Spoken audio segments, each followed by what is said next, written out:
What we have with our helicopter stocking is a shuttle that hangs under the helicopter, and it's got 30 canisters in the shuttle, and we can fit about 600 fingerlings in a canister. And we have various routes that we fly, and we'll drop loads of canisters into lakes depending on their size and productivity. And this year we stocked mostly rainbow trout, some brook trout, and then some Yellowstone cutthroat. The Oregon Department of Fish and Wildlife plants trout in about 340 Cascade Mountain lakes from Mount Hood down into Klamath County. In the Deschutes watershed alone, 65 lakes are stocked with fish via helicopter. Just over the Cascade crest and into the Willamette watershed, there's another 115 lakes. That's 180 lakes between Mount Jefferson and Diamond Peak. You can walk to and fish in several of them in a single day if you desire. It's a lot of effort, but it's because you're making opportunities for people who want to have a backcountry fishing experience, right? Yeah, exactly, and it's an experience that's kind of, we feel like, undervalued or underappreciated, and there's a ton of opportunity. So we're always trying to get the word out that a lot of these lakes are just very approachable, less than a mile hike in. The fishing opportunities can be phenomenal at times, especially right after ice out and then in the fall as well. Doing my part to verify these claims, I hiked up the Six Lakes trailhead from near Elk Lake to Blow Lake, less than a mile into the Three Sisters Wilderness. Blow Lake is so named because it's frequently windy up here.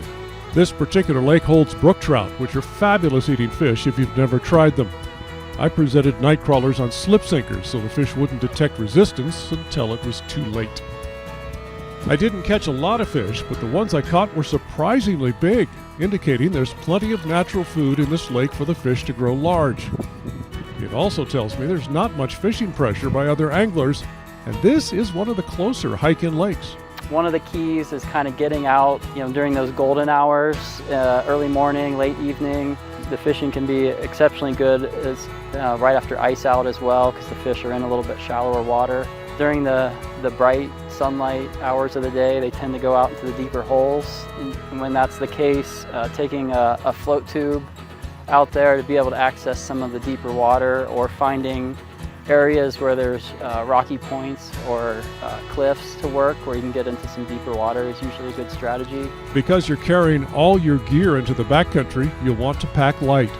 Just take the essentials: a lightweight spinning rod or a fly rod, a small tackle box of spinners, spoons, and flies. And a lot of your classic fly patterns will work well on the high lakes. For dry flies, ants and beetle patterns, kind of your classic Adams and elk hair caddis are really good dry flies on high lakes.